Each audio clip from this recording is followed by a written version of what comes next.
ॾाढा तबियत सही ना आहे छा? मुंहुं लथो पियो अथई? अबा ॻाल्हि न पुछ। छा थियो ॿुधाए त सही। अबा अॼु वियोसि पाण वारी बनीअ ते, बसि फसल सुकी तबाह थी विया। न पाणी वक़्त ते आ, न भाण असुली थो मिले, न का ॿी सहूलत जो बनी ॿारो करे पेट पालजे। हेॾनि ख़र्चनि खां पोइ बि फसलनि जा अघ वरी अहिड़ा जो बचत त परे जी ॻाल्हि पर मूर ई नथी निकिरे। सम्झ में ई नथी अचे ॻाल्हि त अलाए हाणे छा जदीद दौर अची वियो, तो वारो पुराणो दौर ख़तम थी वियो। तूं अञा ताईं बनी ॿिज ऐं भाण में फाथो पियो आहीं। ही दौर बनी ॿिज ऐं भाण जो नाहे ॾाढा, ही दौर ड्रोन जो आहे, मोबाइल, कंप्यूटर, रॉकेट ऐं बिजलीअ ते हलंदड़ कार गाॾियुनि जो आहे। सॼो कार वहिंवार असुल इंटरनेट ते पियो हले न।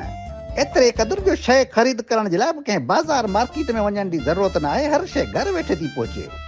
जहाज़ खपई घुराए ॾियां ऑनलाइन इंटरनेट ते, असुल देर ई कान लॻंदी। अड़े चंड्रा बनी ॿारो न कंदासीं त ज़िंदगी जो कार वहिंवार कीअं हलंदो? ऐं ही ज़रई मुल्क आहे निभागा। ज़रई मुल्क में ज़रायत खां बहितर का बि शइ नथी थी सघे।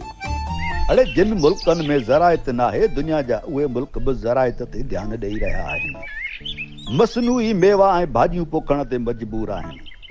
हिते आहे जो ठहियल ठुकियल ज़रई निज़ाम खे हथ सां तबाह कयो पियो वञे। जदीद टेक्नोलॉजी वारा उहे समूरा तजुर्बा सालें पहिरीं थी चुका आहिनि। अड़े अंग्रेज़ एतिरा बेवकूफ़ कोन हुआ जो हिते जदीद ईजादुनि वारियूं फैकेटरियूं हणण बदिरां ज़रायत खे वधाइण खे मुनाफ़ा बख़्श सम्झी नहरी निज़ाम खे बहितर कयो हो। असांजी हालत इहा आहे जो कंहिं बि शइ में बहितरी आणण त परे जी ॻाल्हि, पर 80 साल पहिरीं अंग्रेज़नि जो ठहियल निज़ाम रुगो संभाले या बचाइण जे बि क़ाबिल न रहियासीं। निभागा बनी ॿारो माल मता न हूंदो त ॾोकड़ किथां ईंदा, ऐं जे पैसा ई न हूंदा त महांगियूं शयूं ऐं इतो वारा जहाज़ किथां ख़रीद करे सघंदासीं। दादा जे शाहूकार थियणो अथई न त पाण वरी सुकल बनीअ ते का रिहाइशी स्कीम जोड़ाए। पोइ ॾिस, रातों राति शाहूकार न थी त मुंहिंजो नालो मटाए कंहिं कुकड़ ते रखजांइ। ओ अकुल जा अंधा, क़दीम ज़माने में सिंध हाणे खां वधीक शाहूकार हुई। ॿुधो कोन अथई कॾहिं निभागा? माण्हू मानी न खाइण करे ख़ुदकशियूं कोन कंदा हुआ, फ़क़ति इन करे जो हितां जे माण्हुनि वटि माल मता ऐं ज़रखेज़ बनी ॿारो हूंदो हो। जानवर घणा हूंदा हुआ। सिंध जा माण्हू जानवर पालण में भड़ हुआ। उठ, मेहूं, गऊं ऐं बकरियूं, खीर, मखण, अनाज, सब्जियूं जाम हूंदियूं हुयूं। जदीद दौर, अड़े जदीद दौर में माण्हू मिटी खाईंदा छा? दादा तोखे कहिड़ी ख़बर त जदीद दौर छा आहे?